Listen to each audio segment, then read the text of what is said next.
Are we live? Yeah, yo, what's up? Can you hear me? Yeah, we're live. Okay, we're good. All right. Good to go.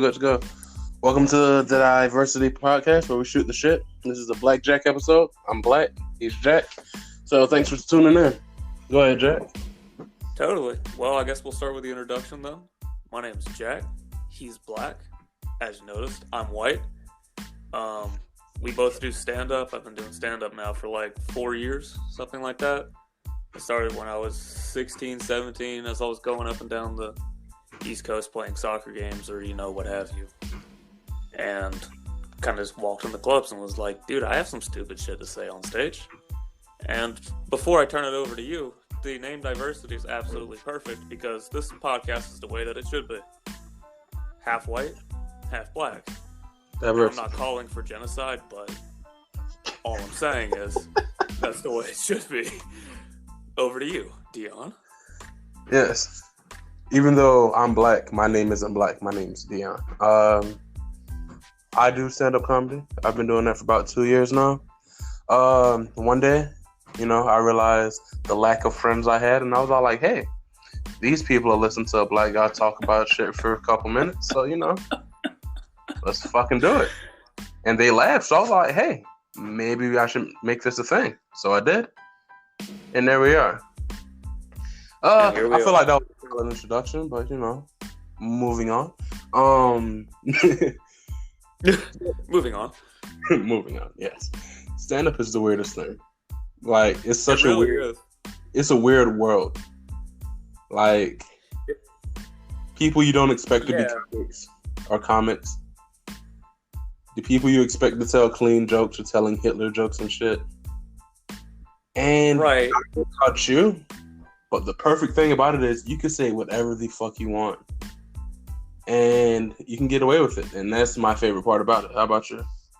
Well, like, the thing about...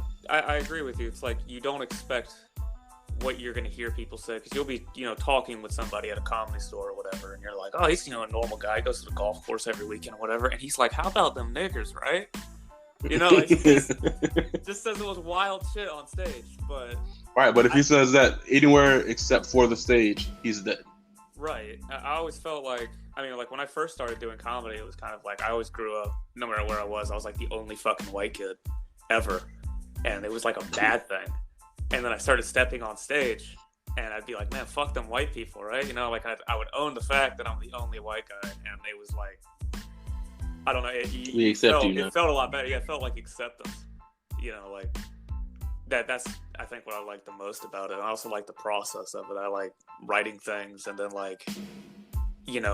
annoying my friends by being like, hey, listen to this bit. Like, tell me how this sounds. Tell me my timing. And they'll be like, dude, we're not in the mood for this. I'm like, shut the fuck up and listen to me. Exactly. You're my fucking friend, right? Do friend shit right now. Do friend shit right now, you stupid bitch.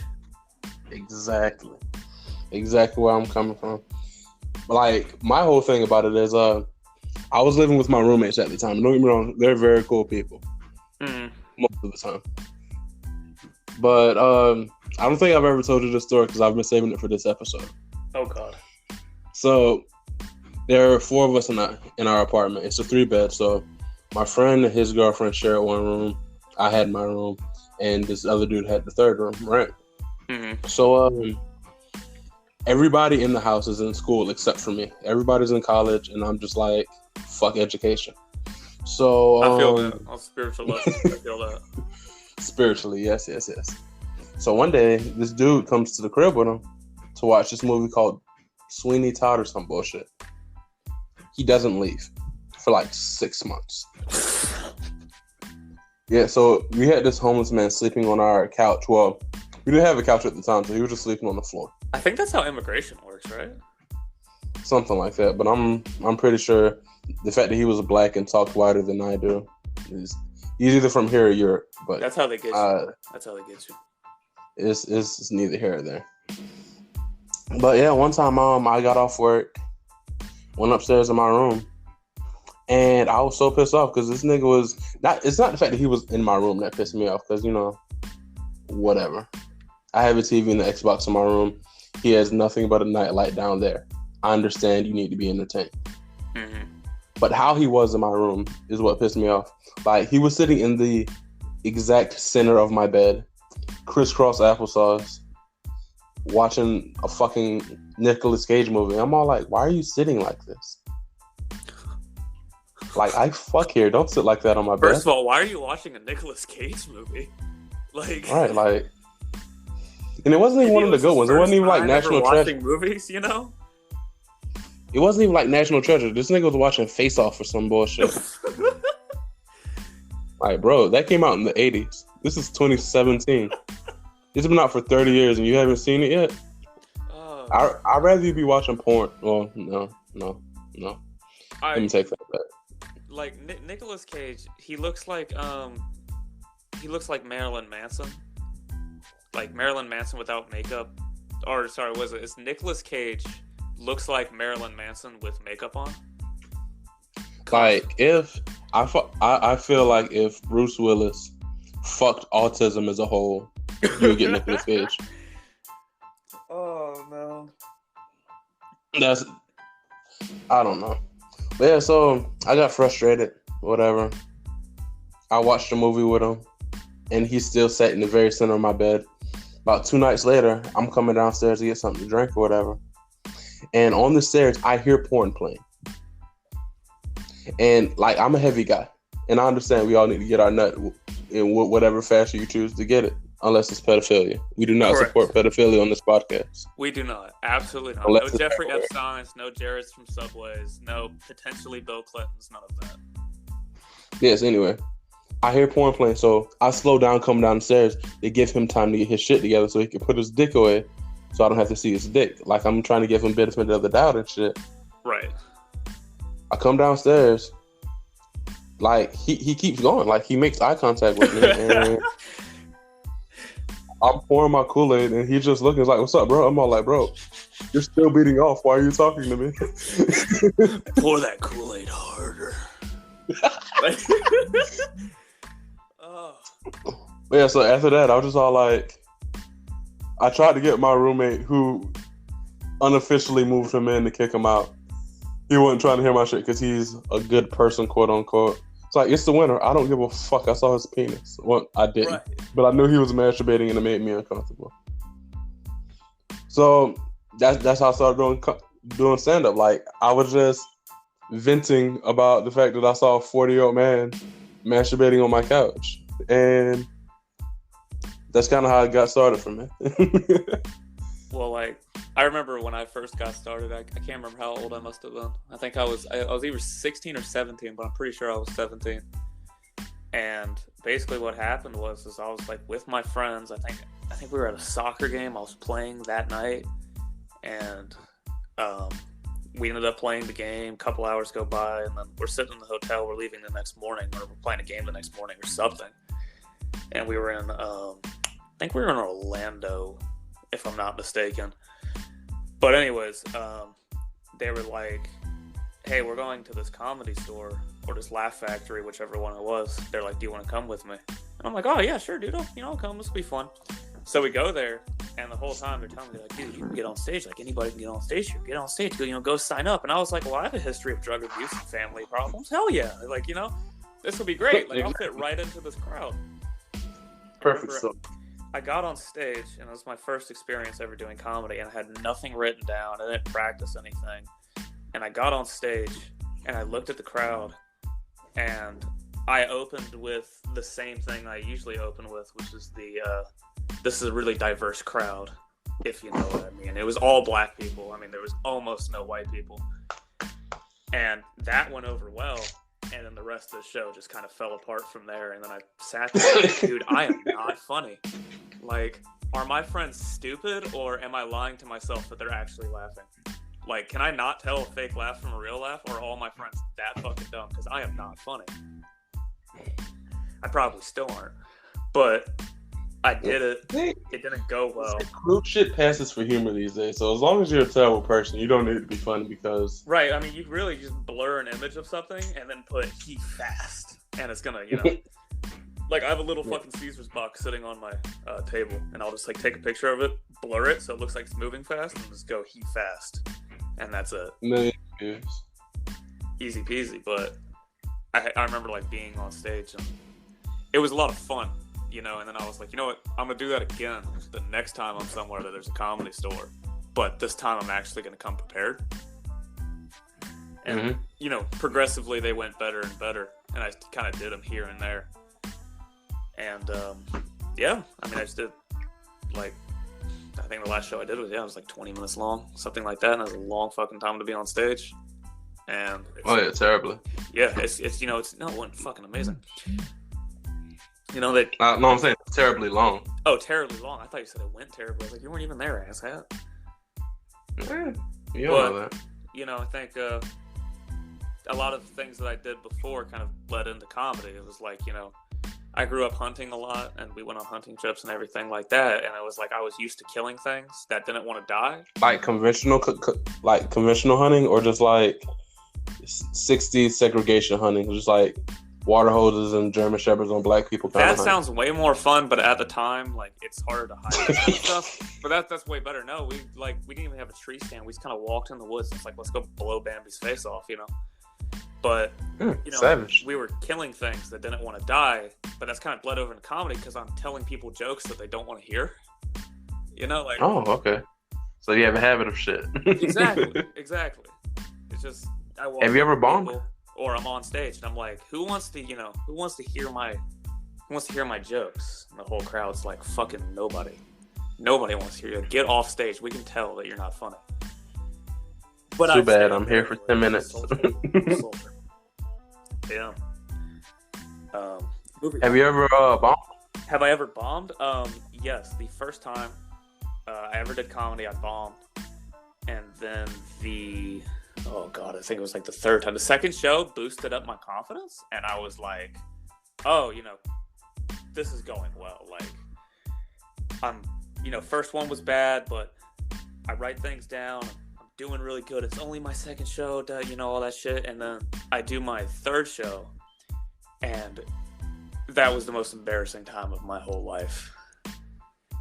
I opened up with a really bad Hurricane Katrina joke, and it just did not go well from there.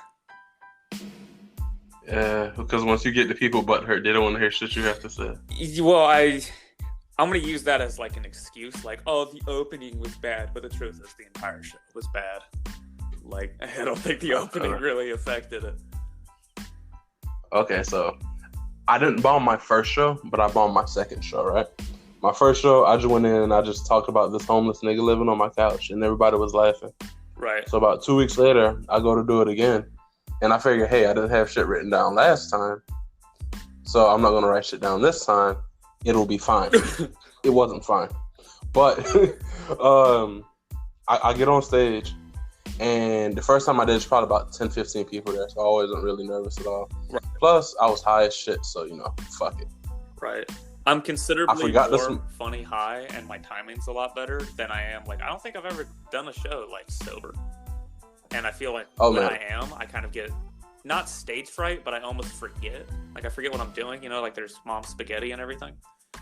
But when I'm high, I have... Look at all these boomers looking at me. Why are all these boomers looking at me? Right. I feel that. And then, like, when I'm high, I just don't care. I'm like, I'll do anything. You know, like, I'll say anything. And I'm talking all the time, so I never, like, think, like... It's almost like, you know, some people, they get paranoid when they're high. And they try to act like... I do that sometimes. I'm the exact opposite. Because I'm just like, hey, fuck it, I'm high. I tell everybody. I'm like, hey, man, what's up? I'm high out of my fucking mind. Anyways, go on with your second show. Yeah, so I'm doing my second show. I didn't write shit down first time, so I'm like, fuck it. Maybe this whole off-the-cuff thing is the way to go.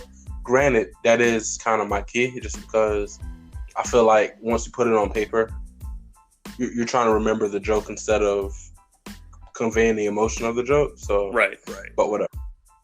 But so I go on stage. There's like 50 people there. Oh damn. And I'm sober as a fuck. And so I get up on stage. About 45 seconds pass. I don't say a word. And the first thing I say is, so Hitler, right?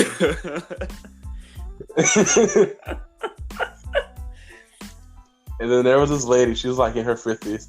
Like, we made eye contact, and it was such a vicious eye contact on her part. Like, she wanted to stab my soul out. So I just left. But I haven't gone back to that club since. But I do go to other clubs occasionally. But I'm just scared to go to that club and see her again. And she has like an army of Karens and like the police. And a team of management waiting to swarm you. Right. He said Hitler. Yeah, I know he said Hitler. Well, I mean, it's kind of like, for example, like, I don't really get heckled too much, but when I do, it's by, like, white women. And it's the same type of, like, STAD student white girl, you know? But, like... So not like a Karen, but like one of those internet like, thought bitches? You know, like, if I make a group chat with my friends and I name the group chat, like, fags, they'll be like, you can't say fags. You know, fags is... That's not a good word. You know, like, shit like that, man. But LGBT curious? Yeah, I got this one girl that I had a friend that also got in trouble for saying the exact same joke, but I remember the first time I ever said it, and I was like, I love ghetto black women. Yeah, I'm like the Messiah to them. Like, I'm spreading the gospel because I'm, you know, like, I'm explaining to them that we can have sex and I'm not going to be your baby daddy. And they've never heard that concept before. I'm like, safe sex. Like, you know, I give unto thee condoms and birth control. You know, like, I turn the water into wine, and I turn, you know, trash bags into condoms. But I turn cream pies into Plan Bs. Yeah, exactly. But they were all fine with. I say they, but I mean black people. You know, that's what I mean by when I say they or y'all folk or niggers. I mean black people.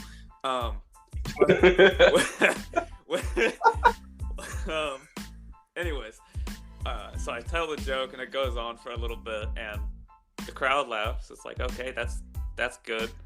And then there was this like one white girl in the front row and she just had this resting bitch face on her the whole time. And I could hear her whispering to what I'm assuming is her boyfriend who was trying not to laugh because he thought what I said was funny, but he also wants to get laid. So like I could see the pain in his voice or in his face, and I could like hear it whenever she leaned over to him, and I heard her whisper something. I don't remember what it was. It was like, not all black people have baby mamas, and I'm like, have you ever been to Harlem? Like, you sure? The only black people who don't have baby mamas are virgins. You know what? I'm not even going to comment on that one. Not even. No, you passed the test. I passed the test. I have my N-word pass setting somewhere. But yeah, it's always like I've only been heckled like twice, but it's always the same kind of white girl that I'll tell a joke, particularly about a minority group of some kind, and they'll start heckling me. I know a lot of white comedians, you know, who are like, it's hard to be a white comedian. You can't say certain things, man. Like, you can't make race jokes, and I'm like. Yeah. Yes, you can. And black people's claim to fame is racial jokes. Trust me, I know. You can't. You totally can. You can't just walk on stage and be like, man, fuck niggers, man, and then expect everyone to laugh. Like, you know what I mean? Like, it doesn't work like that. It's like I told you, I'm working on this one where I'm like, I'm talking about the Holocaust and how people think that more people were killed in World War II than were killed in any other war ever combined. But then I start saying, like, well, you know, Mao's China killed way more people than Hitler could have ever dreamed of. But that's China, and there's too many of them fucks anyway. Everyone that's heard that joke fucking loves it, except SCAD women. For those of you who are not around Georgia, SCAD is a uppity college. Art school. So, yeah, it's an uppity art school. It's very uppity. Very posh. People that like go there. $30K a semester. So... if money equates to white privilege, 30K a semester should tell you all you need to know about this place. And if money equates to white privilege, I have none. Okay, so now that we've talked about Hitler, I think this would be a perfect segue into our racism topic. Oh God! I know, terrible transition, but fuck it, we're going.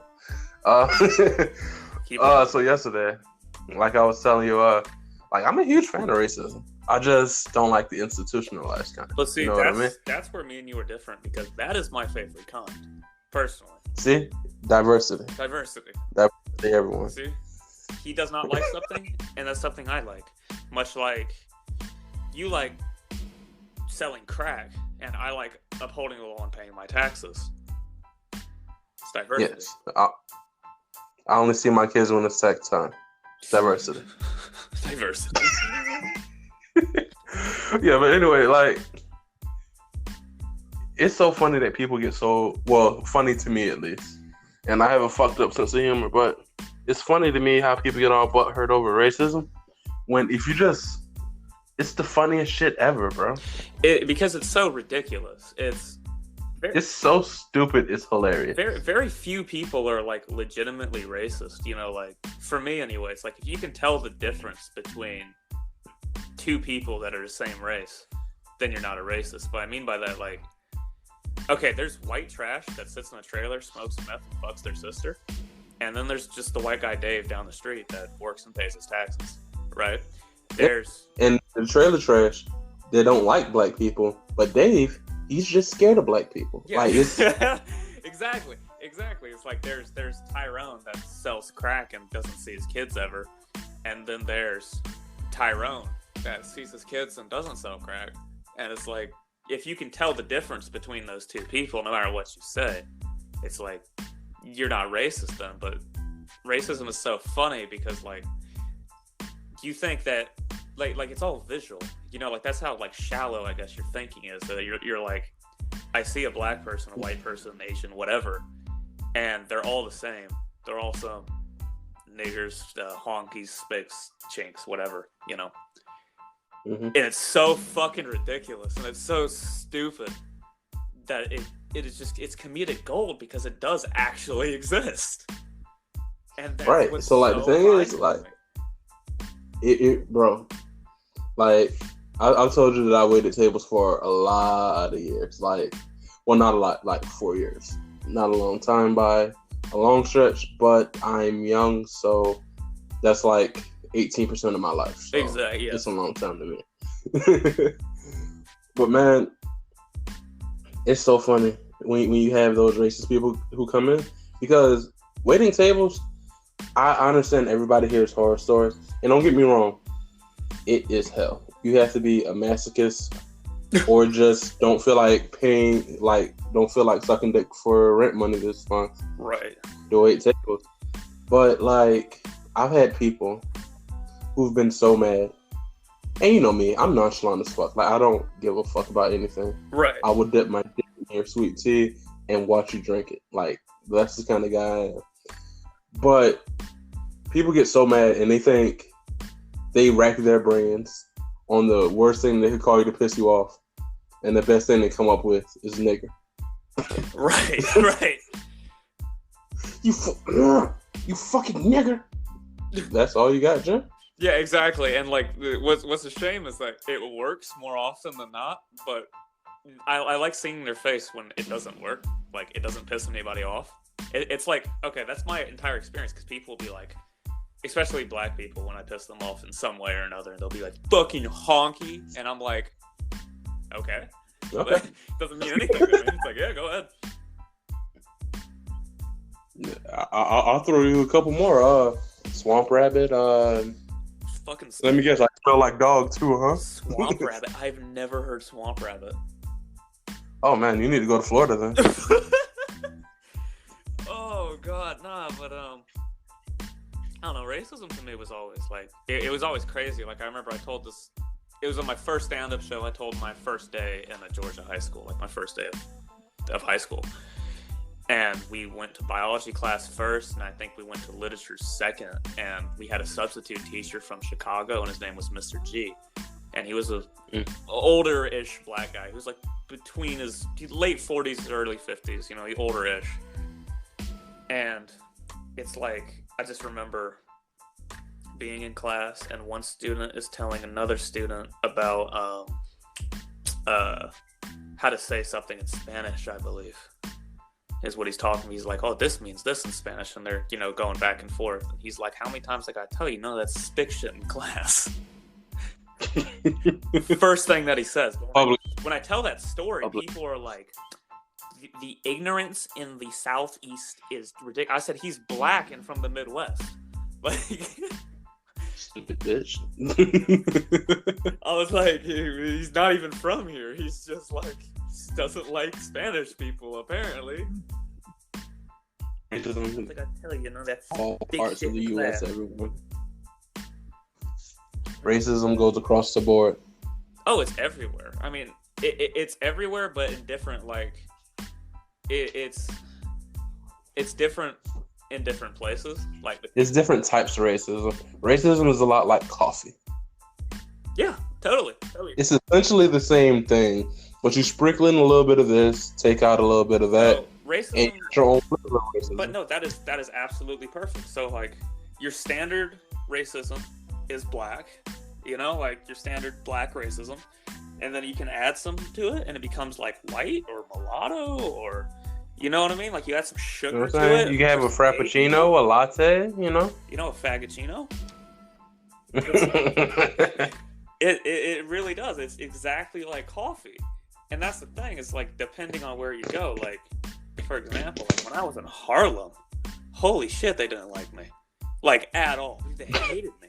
And I was like, dude, like, like segregation's over. Like, I'm not going to chase you with a dog because I can't, not because I don't want to. But it's like, you can't. It's like, I walk into a place and they're just like, you get like that. Okay. Story time. So when I was really young, like 8, 9, 10, 11, I'd go over to my friends' houses and they were all black. Like I was the only white kid. I'd go over to my friends' houses and their pops would be sitting in the recliner with his feet up, watching the football game, looking at me at the corner of his eye, like I was the wet dog that just drug into the house. And they're playing like, "Can we keep it? Can we keep it?" Shit like that. And get that cracker out of my house. That was my entire experience growing up. Was black people's dads not liking me? Well, that's not really true because they didn't have dads. It was just the one. Yeah, maybe it was just the one. Yeah, maybe I'm basing my whole life off one experience. Nah, but on a real note, it was like they would always look at me like that, and then I was like, man, black people are fucking racist, and blah blah blah. And then I started meeting people like when I started hunting a lot, and then like that was a game changer right there. And when I went to a private school, dude, I went to a private school. It's like, man, like seniors, grown ass seniors or teachers or whatever, man. It's like these are what we would consider full grown men, and they walk down the street and a black guy walks by them, they're clutching at their invisible purse, speed walking away, and it's like, well, it's kind of like turning your locks on when you go into a numbered street. Right, yeah. It's like when I first went to a private school and I'm like, I talked the way that I was talking, I'm like, nigga this, nigga that, whatever. And I remember I said that I said it like in passing. It was like the third day that I had been there, and they were talking about somebody, and I was like, who? And they were like, him. I was like, oh, that nigga over there. And I just said it like just in passing, whatever, casually, yeah. And all the white people around me go and they start laughing and shit. They're like, oh my god, he's edgy. And I was like, what do you mean? Like they love that word, don't they? Oh, they do. Like, okay, so when like if you see like a group of white people playing basketball, I know that's like watching the most unathletic game you'll ever. It's like trying to watch a retard fucking doorknob. It's really awkward. But we throw nigga around like it's going out of fucking style, like it's a conjunction. Like right. We're like, oh, nigga this, nigga that, and the black guy walks, and then everyone goes really silent, and then there's just like giggling, and then they whisper to you, dude, that was really close, like it's like a fucking grizzly bear walking down there throwing around a salmon. Like, yeah, especially if he has on the do-rag. Especially if he has on a do-rag, yeah. Especially if he has. It's like they're trying to hide from a swarm of bees, and they're just covered in honey. Exactly, and they're trying to like to hide the honey or whatever. It's just the weirdest thing. But they were all like that. And then, like, I mean, I got in some fights with it, but like, here's the thing: like, when I was in a public school, no one gave a shit. And it's like you go to a private school, and then all of a sudden people are like, even like the really cringy like light skinned people they're fucking white. I mean, culturally they look more white than they look black. Everything, they dress white. They listen to white music for the most part. Bon Jovi and Cher and shit. Fuck yes, like super white people shit. And then like they get offended by it, and I'm like, that's like me getting offended by Chink. Like, you know what I mean? Like you can't say that. Shut up, get out of here, go. It was interesting. What about your racism, your racist experiences? See, my racism. I'm not gonna talk about my racism. We don't have enough time for that. But my racist experience. Right, Alex.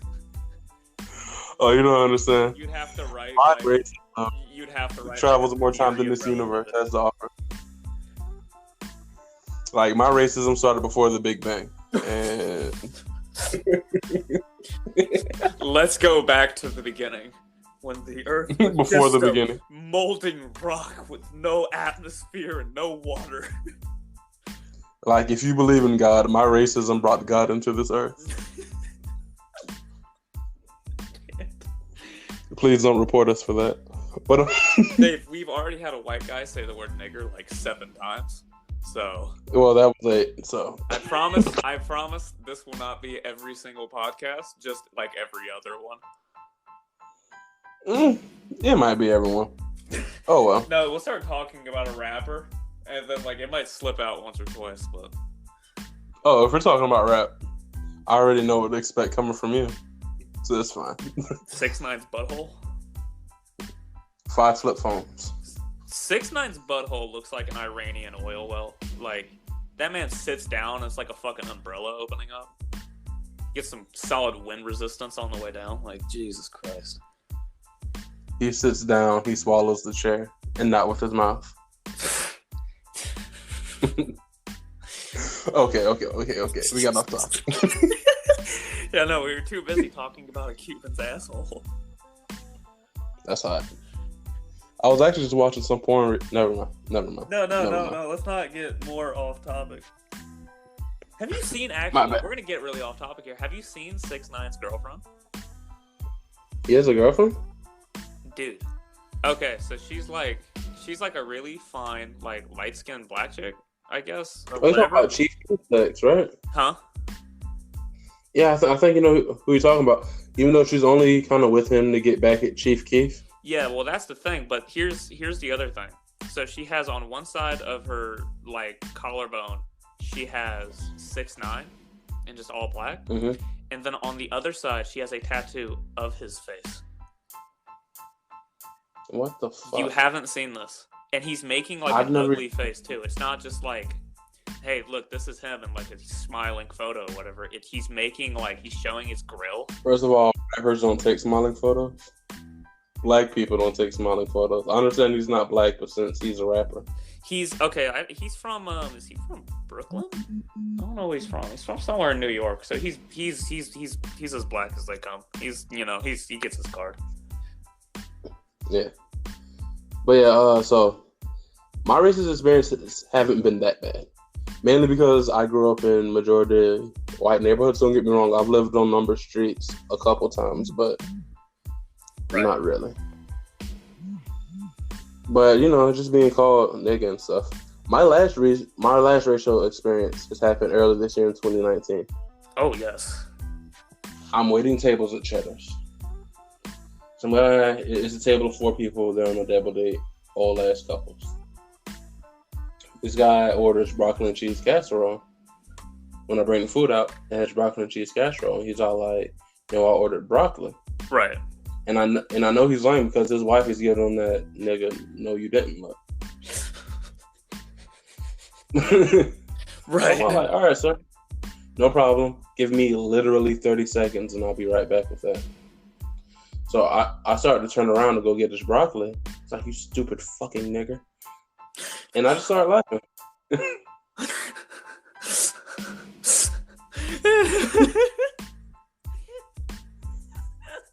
I'm a stupid nigga because I didn't do anything wrong. I can see his age and his face just in my head. Like, and the thing is, he was dressed so nicely too. Like, he had a button up tucked into some nice slacks.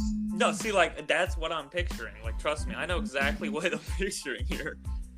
Nah, like I think my favorite. This isn't even my story to tell, but it's of what's his face?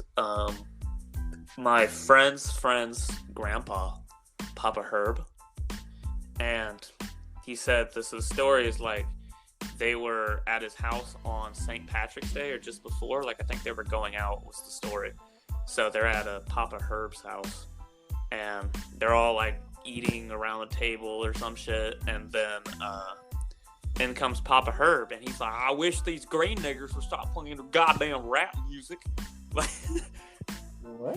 and I said, what the fuck's a green nigger, man? Like, what is that? So it's Irish people. Wow. But he wasn't talking about Irish people. He was talking about black people. Like, one good thing about black people, I guess, when it comes to racism, I'm glad that our insult is the base of everyone else's insult. You know what I mean? Because they call us niggers. Yeah, and then we call like niggers, maple niggers. Like it's like the base for everything because it's so common. It's so catchy. It really is. It rolls right off the tongue, and you hate this like nice God damn it. Cathartic growl at the end. No, this release, it's like you bust a nut, but you don't. It's just like I said something that I'm not supposed to say, and it felt good, Exactly. And it felt good. But yeah, it's a very interesting thing. It's a very interesting thing. Very interesting. Which is weird. Which brings me on to another thing. Is like in the Netherlands, I learned this. In the Netherlands, the word for nigger is neger. And oh wow, it's neger, and it means the exact same thing. It's the exact same slur, but it's actually second to the worst thing that you can say in Dutch, and that word, which is kanker. Kanker means cancer. Now, they see cancer as such a horrible disease, and I mean, fair play it is, but they see it as such a horrible thing that saying it is now like really taboo, and it's taboo to the point where like if somebody said it. Like, if celebrities said it, it would make news that they said that word. Right. I'd rather be called a nigger than be called a cancer. Well, here's the thing. So, edgy Dutch people, and one of my first experience with somebody who didn't really speak English, he spoke Dutch. He didn't really speak that much English. But we could kind of communicate because he could understand it. And Dutch, for the most part, in terms of single words, is similar enough to English where I could get what he was trying to tell me, And then we had another friend who was Dutch, so he could speak both, so he could translate and shit. And I remember we were playing soccer, and I don't remember what I did. I think I just like, fucking broke his ankles or something. And I remember hearing him behind me scream, "Kankerneger!" Like cancer nigger. Wow, I love it. And I lost my mind because I didn't know what conquer meant and I didn't know what neighbor meant. But I knew what those two words meant the first time I ever heard it. And I lost my mind laughing. That was the funniest fucking thing I could ever picture somebody saying is conquer neher. And I go, that doesn't need a translation. Like, say nothing. That I know exactly what that man just called me. Oh. Wow. A cancer nigger. You're the worst thing to happen to the Netherlands. Yeah, that is a hot topic for the first ever diversity podcast. We are going very in depth on this podcast. Like this podcast, like okay, this is going to be like when we're famous. When we're the new Joe Rogans, and we've kind of moved on to like more niche topics. So like we're talking about like the Illuminati and Area 51 shit. No, we're talking about like even more niche things. We're talking about like the northwest of the Yukon or something because we've already talked about everything else. So we're on to more niche topics, and we're not really saying like penguin. Yeah, exactly. We're not like saying nigger all the time and stuff. And talking about edgy topics and giving our edgy opinions on edgy topics. They're gonna look back at this podcast and be like, "Holy fucking shit! They are such racist." And we're gonna get totally Michael Gunn. We're gonna get Michael Gunn. It's all good. As long as I don't get JFK'd, I'm cool. Nobody shot JFK. His head just did that. Hot takes 2019, people. His Hot head takes. just did that. One day they were just driving by and his head fucking exploded. Probably all that bullshit Jackie was giving her. She was probably talking. He's like, damn, I wish this bitch would shut up. Self-destruct. Fucking kill me, right? Assassin on the roof. Say less. So this play fucking sucks. Kill me. I got you, fam. Say no more. You owe me one, though. Because Democrats get a little cranky when they lose elections. Snickers. What would you do for a Klondike bar? Kill the president? Absolutely. Oh man, the thing is, I was 100% sure Obama was going to get assassinated, bro. Really? They killed white presidents. So I thought they were just going to hang him at the inauguration. Really? Nah, I mean, like he. Well, the thing is, like, okay, this is another hot topic of 2019. The black vote doesn't matter. And I mean that in terms of population percentages. Like, they're 13% of the population. So when people are like, well, they're going to lose the black vote, it's like, well, that if you're dividing it that's up, like having it's like having $1 million and losing 10. Yeah, well, it's like if you're dividing it up by race in terms of voting, it's like, well, obviously then the white vote's going to matter the most. Like if you're dividing it up for race, right? Mm-hmm. In terms of, and that doesn't mean like per city, which in my eyes would be more important, because I don't think race separates people as much as location does. Like, yeah, the culture of where you're from, right? Because if you have a white guy raised in Harlem, he's probably going to think the same way and talk and act the same way everyone else does. Just like if you have a black guy raised in Silicon Valley, you can guess what kind of black guy you're going to have, or whoever, you know? So it's kind of like, I feel like states or cities are more important in terms of the vote, but they're always like, well, he's really trying to win the black vote. It's like, you're trying to win the sympathetic white vote that don't want to seem racist. I never thought Obama would be assassinated. Like, never. But if a president is going to be assassinated, it's going to be a Democratic president, because no one's going to assassinate a right-wing president. Like, no one's going to kill Trump. No one's ever going to kill Trump. Never. At all. They're too big of pussies. Trump is most likely going to create a dictatorship and be president till 2050, and when he dies, because he's trying to masturbate or some shit like that. I think, okay, so like Trump's going to win the next election. As much as I hate to say it, because I love him as a person. Like, he is my spirit animal as a person. As a president, no. I mean, like, I don't know. Like, he's too savage to be president. I disagree with ideas, not people. You know, it's like, if Trump says something that I agree with, or wants to do something that I agree with, I'm like, hooray. And then if he does something I don't agree with, I'm like, boo. But I'm also that way with everybody. Because you have a lot of people, just like with every president, really, but even more so right now. It's like, not because, like, what I'm saying is, it's like saying, like, with you, like, you're a great friend. I love fucking hanging out with you, but I do not want you to fucking be president. Yeah, exactly. That's I don't my want deal to be with president Trump. either. I do not want me to be president either. You know, Trump can grab him by the pussy and just, he can go on his merry way. Trump, like, you know what's weird is, like, all these rappers that don't like Trump now, and it's like, he's literally you. He's literally a rapper. Like, that's who he is. He's living the life. He's making gold toilet seats and grabbing women by the pussy. You know, like the thing is, I would love to do an 8-ball with shit, like. pussy. I would love to do an 8-ball with Trump and grab some pussies. Oh, absolutely.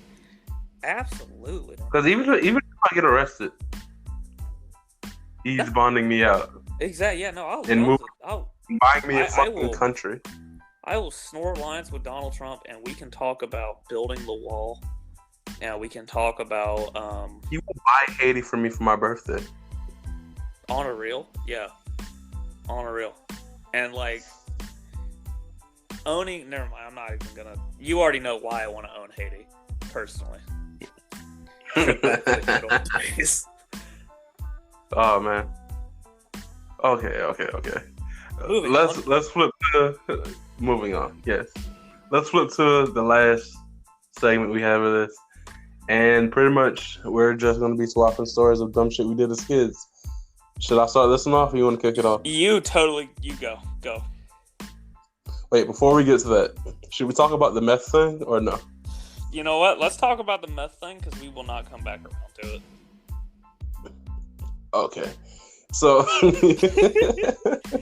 okay, so let's preface this off by saying that there's a group of people that we work with that are basically all living halfway home. Well, it's a little bit different than a halfway house, I guess. There's a support group for recovering drug addicts / alcohol. Ooh. / people who just got out of prison. / people who just got out of prison.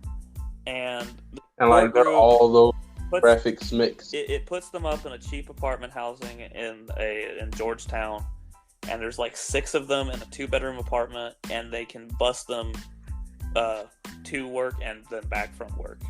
That's basically the foundation we work with. There's 4 or 5 of them, and there's a couple other work in other apartments, but that is the gist of the people that we're talking about. Exactly, and they all hang out together, so they are on one side of the patio, and myself and Dion on the other side of the patio.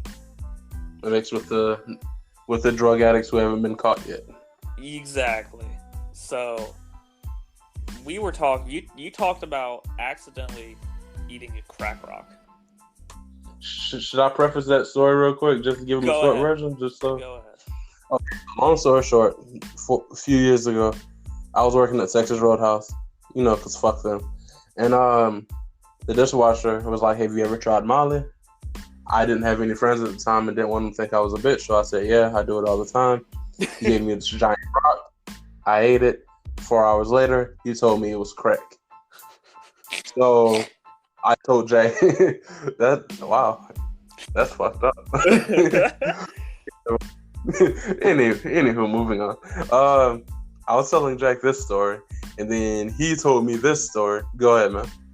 I said basically that I was doing a line of another drug, which I won't say what it was, but I was doing a line, and then I'm sitting there, and I was like bleeding a little bit from my nose, and it burned like the 7 fucking hells, and I was like, "Holy fuck, what is that, man?" And it's just like something kicked me in the teeth, like it was like a crazy high. And then my friend, R.I.P. Corey, comes walking over, and he's like, "Where the fuck is my meth, dude?" And I was like, "Oh, well, I just did that." I raised my hand. I was like, I happened to it, like that was me. And Dion then asked me, "How was the meth high?" And I said it was great. I can totally understand why people get addicted to it. Like, it makes perfect sense. So the other guys on the patio, the ones who live in the halfway apartment, the drug addicts, alcoholics, and felons, which is a hell of a triple threat if you ask me.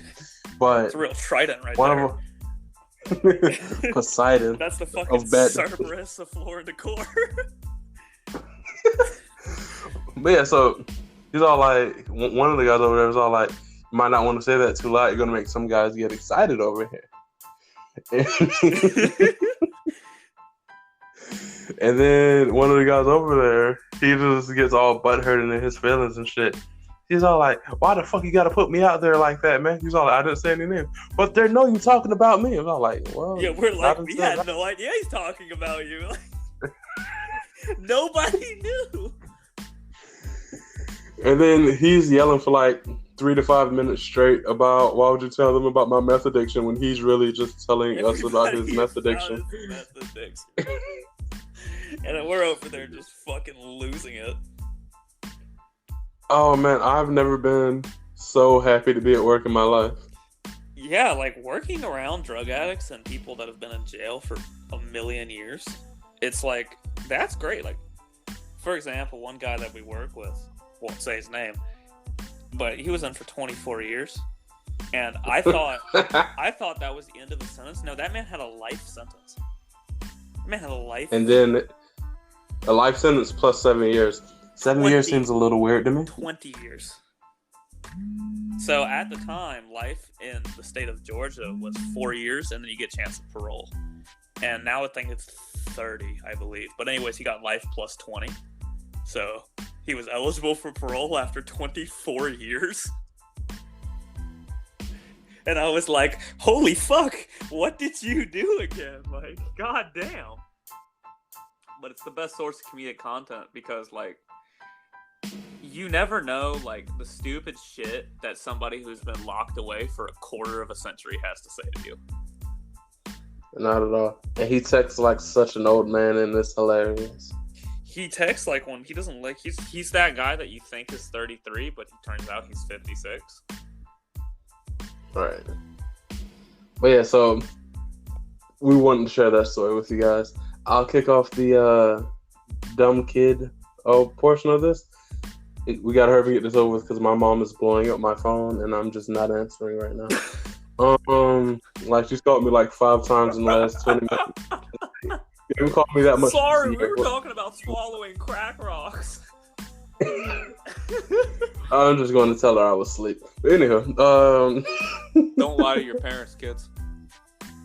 Nah, fuck them. As long as they don't know you're lying, you're good. Kids. Diversity, everybody. Diversity. Diversity. At its finest. The No Rogan podcast. The No Rogan experience. Alright, kick this shit off. Alright, so in high school, I was fat and heavily infatuated with food as I am now. So me and another one of my fat friends, whom I've met at church, by the way, we started this rap group called Fat Boy Swag, and we literally rapped about nothing but food. That's a solid. I wrote That's like, you're like the Suicide Boys of food. I made a Subway diss track. And the only line that clearly sticks out to me in my whole freshman and sophomore year of my rap career is a line about how fried chicken breast makes me horny.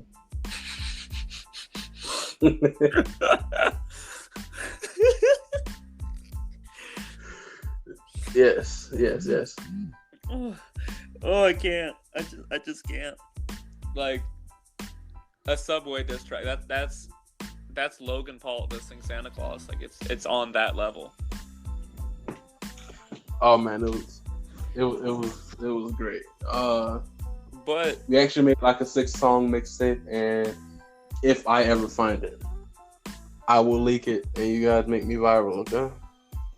Totally, man, totally. But I mean, like, I never did like a lot of dumb shit. Like, I've done a lot of shit, and I've been a lot of places. But a lot of it wasn't dumb. It was necessarily just the people around me would say something or do something that's just so ridiculous and so, like, outlandish that it's hard. It's like I'm still kind of wrapping my brain around it. And, like, every now and then I'll just, like, sit around. I'll be like, holy fuck, man. You know, like, that actually happened or that was actually said to me, you know? But I think the one of the things that happened that didn't even necessarily happen when I was a kid, but I got really trashed at my friend's house, and so anyways, we're sitting at his house, and, you know, getting trashed, whatever. I pass out, and I wake up in a trash can, just like in it, you know, and I kick the thing over, and I kind of roll out of it, and I'm in his backyard, and I'm like, the fuck? Okay, that's weird. Don't remember anything. I walk inside. There he is with his black slabs on, doing what he does. He looks at me and he goes, "Ah, hey!" You know, he has a very interesting way of talking. And he goes, "Ah, you're alive." And I was like, "Yeah, I'm alive." I was like, "Why the fuck was I in a trash can?" And he goes, "Well, David and Crystal threw you in there last night." And I was like, why did David and Crystal throw me in a trash can? And they're like, well, David tried to find your heartbeat and he didn't feel shit, so we threw you in there and thought you're dead. I was like, wow, thanks, bro. Appreciate it. Like, appreciate the concern there. So he starts taking off his slabs.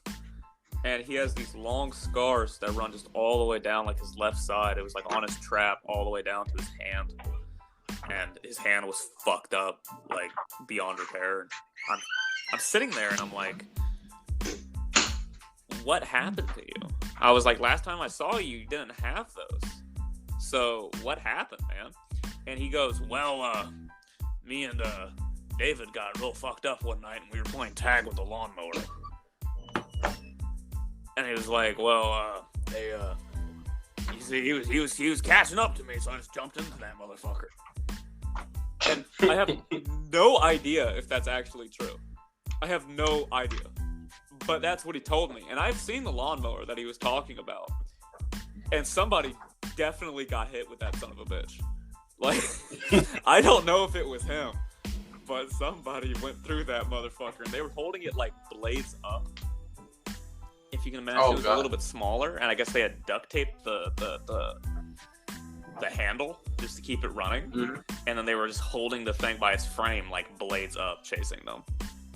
And, I haven't really seen David, but I'd imagine he's pretty messed up by it. Maybe the reason I haven't seen him is because he got eaten by a fucking lawnmower. Maybe.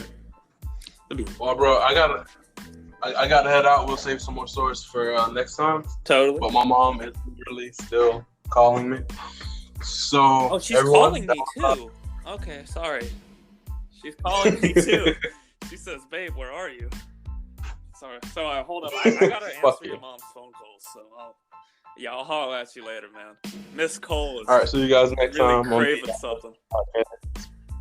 Yeah, share. I'll meet that drive. Get the word out. You know what you do. You know what to do. All right, Dion. Tell your friends or coworkers. Definitely. All right, man. See you next time. I'll see you next time, man. You have a good one. You too. Bye.